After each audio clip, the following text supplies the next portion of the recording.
need to start doing, like, you know how everyone has different like intros and whatever. We need to have a dance party before we start getting into heavy stuff, because I've realized nobody just walks into a video and they're like, oh my gosh, right? Like, that was deep. By the way, if I didn't tell you, I also don't like small talk. I think it's really boring. I can't stand talking about surface level things. In fact, even when I talk, like, I need it to be deep, because that's just where I sit in the emotional realm. And hey, if you understand your emotions, you're like in the top 10%, because I believe most people have no idea what the heck their emotional world actually looks like. So let's talk about the relationship idea, the concept of mirrors. So this was really important in my journey, just like the other 12 things I'm going to freely tell you, because I paid thousands of dollars to understand again what was broken with me. Okay, like, I really believed the first time after getting divorced that I was unlovable, because I had set up my world to revolve around him. I mean, I was being abused. I was being mentally abused. In fact, it was physical. And every single time someone in my family would come over to my house, I would constantly hide the holes in the door.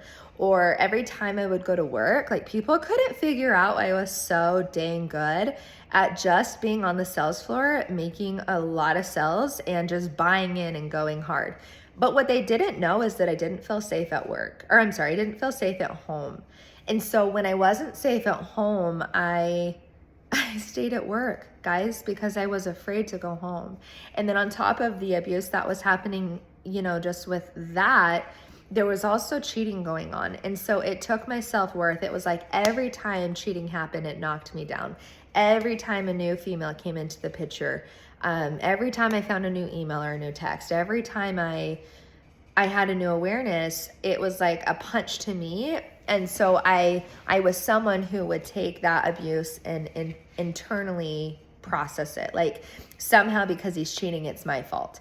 And I'll try to keep this video short so we can get to the point. But I share that with you because 9 times out of 10, what people see happening on the outside isn't what's going on the inside. So in the work professional world, I looked like I had it together. It looked like I was just amazing and crushing it. And I was really talented, but I was putting in more work because my home life was so crazy. So when that happened, again, I went looking for thousands of dollars of how do I save my marriage. My upbringing was with LDS. It was, I was raised in a very Christian home, in a society of church and all of the things. That taught me to bypass forgiveness and being hope addicted. So I stayed with my husband knowing he was cheating on me, knowing that he was abusing me and not going to change, knowing that was not going to be something different the next morning. I had found out 3 months into my marriage that I was in a very dangerous situation. 3 months into it, I had the opportunity to leave. In fact, I could have left and I didn't. In fact, I stayed in it for 2 more years on the idea that change is possible, human beings can change, and that sorry meant I'm sorry. And that's just not the truth.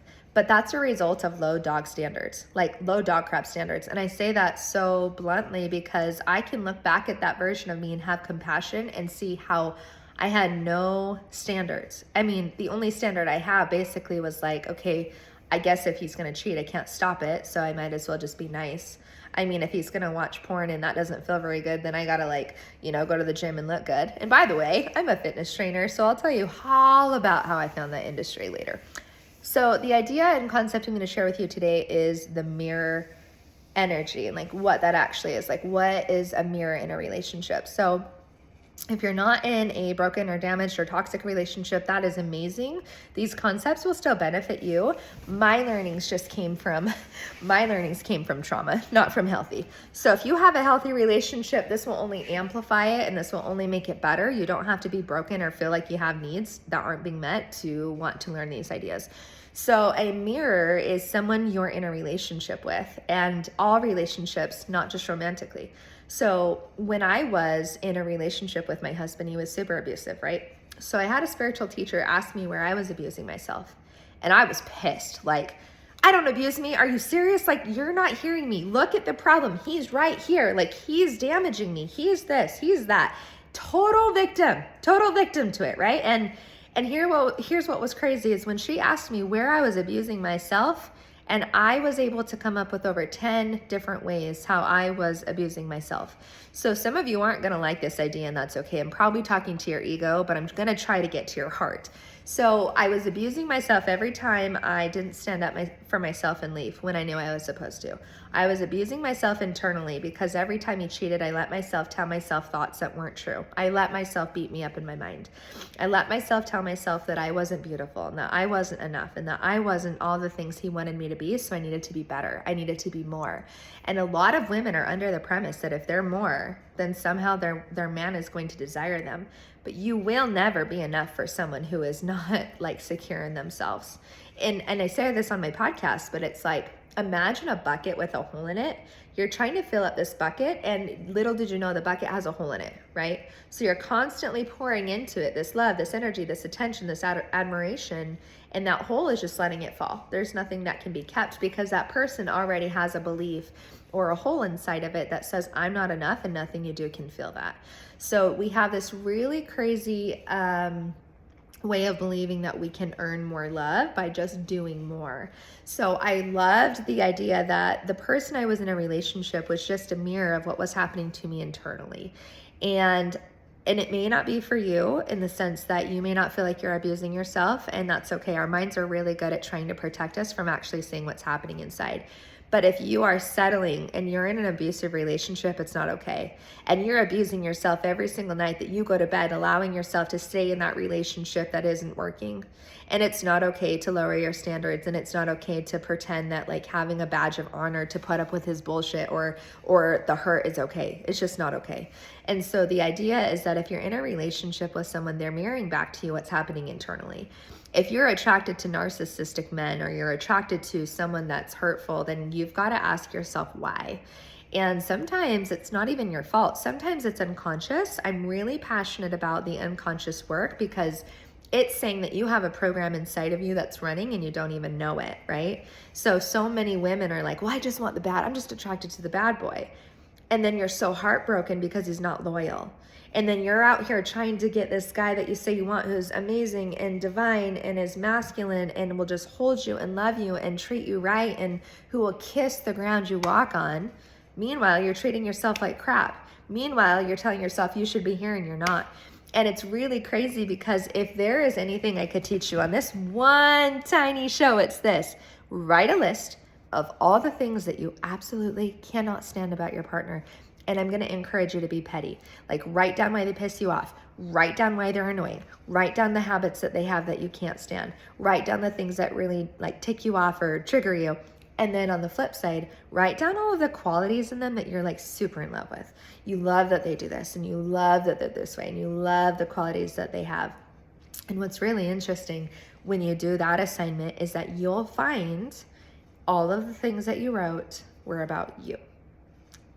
That's a hard one to eat. They're all about you. Because when I realized that I was attracting a narcissistic man who was treating me a certain way, I mean, I didn't know I was attracting an energy similar to like what I noticed in childhood. But what I realized was all of the things I said I couldn't stand about him was a projection. A projection is when something is happening to us internally and our brain is looking for reasons while other people are doing it, right? I'm like, oh my gosh, my husband's a freaking liar. He's a freaking liar. He cheats on me. He's a liar. That was my story. He's just a freaking liar. But I went to bed every single night telling myself it would get better. And I was lying to myself. I would tell myself that I was in a relationship and it was going to get better and I couldn't leave because other people would think that meant something bad about me. And what's really crazy about this assignment I'm giving you is that when I turned it inwards and found all the reasons and ways I was lying to myself, it forced me to raise my standards. Like, it forced it. It wasn't like, oh, it would be cool if I had someone that like worshiped me and like loved me and adored me. It went from, holy crap, like I've been lying to myself. I'm telling myself that if I leave this relationship, I'm going to die. But actually staying in the relationship is actually where the death happens because I lose myself every single day that I watch my husband cheat on me. The death already happened. I died every single time I let the punches happen in the wall and told myself that it was okay because I understood why he was angry. Like, how many of you justify the actions that are being taken in your relationship? You're like, well, it's okay because they said they were sorry. And by the way, I'm not just talking to females. I will tend to attract females more.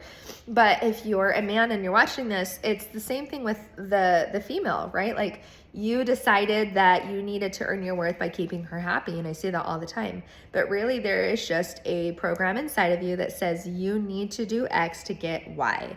And the mirror is showing you where your self-confidence is, where your self-esteem is, where your self-love is. And if you're with someone who literally drives you crazy or is toxic or is not healthy or is stealing your happiness, it's just a reflection of how much you actually value you. So now that you know that, you're like, okay, cool, but how do I fix that? So go down to the link below. I actually help and certify in this one thing because, like I said, when you've been divorced twice, you have no other option but to learn how to freaking love yourself and how to freaking like build confidence within you. And it's really awesome because there was a point in my life where even my siblings would tell me, like, Brie, you just rush into marriages too fast, and you're just never gonna find love. And you know what's really sad is I started believing it. And then I realized, like, no, actually, like, I came through a channel and an experience of a family that was learning about relationships, and it's made me really diverse today. So I'm going to teach you how to love yourself, to empower you, to freaking help you rise, to freaking help you reclaim your worth, because it's not the simple answer that you think it is. It's not just, oh, tell myself I love me and it will be okay.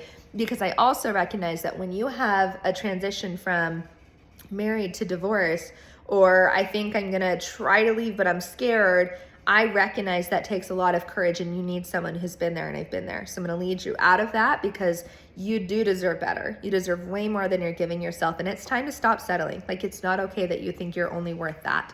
So go down below to BrieMarie.com, BrieMarie.com, and I will also leave a link for my podcast, so you should go hop onto that. Let's be best friends.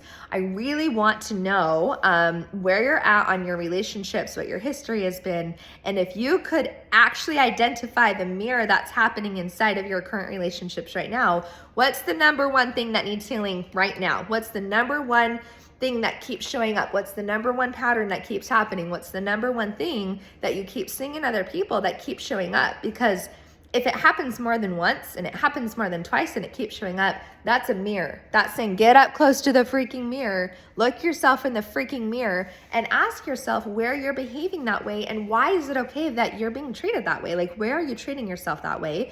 And where can we learn to behave differently and encourage ourselves to be in relationships that are healthy?